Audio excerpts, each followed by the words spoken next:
पुण्यातील बारामती शहरातील जामदार रोड परिसरात एका 41 वर्षीय व्यक्तीची हत्या करण्याचा प्रयत्न झाल्याचा धक्कादायक प्रकार समोर आला आहे।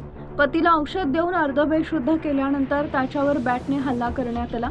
त्यानंतर घरातच बांधलेल्या चौकोनी कट्ट्यात त्याला पुरून टाकण्याचाही प्रयत्न केल्याचा गंभीर आरोप पत्नीवर करण्यात आलाय। या प्रकरणी बारामती शहर पोलीस ठाण्यात हत्येच्या प्रयत्नाचा गुन्हा दाखल करण्यात आला आहे।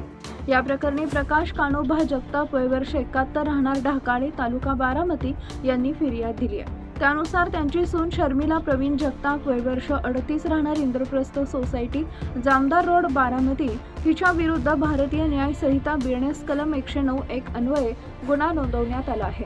हा भयानक प्रकार सुदैवानं वेळेत उघडकीस आल्यानं प्रवीण जगताप यांचा जीव वाचला। या प्रकरणी प्रवीण जगताप यांचे वडील प्रकाश जगताप यांनी तत्काळ बारामती शहर पोलीस ठाण्यात धाव घेऊन फिर्याद दिली।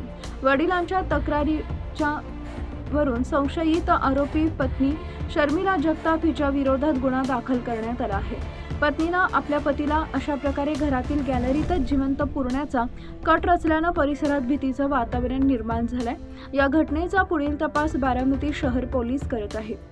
फिर्यादीत नमूद केल्याप्रमाणे 30 जुलै रोजी रात्री 11:30 ते 1 ऑगस्ट रोजी सकाळी 11:30 या कालावधीत ही घटना घडली।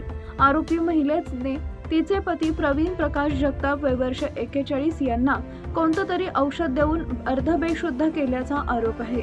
त्यानंतर बॅटनं मारहाण करून त्यांचा जीव घेण्याचा प्रयत्न करण्यात आला।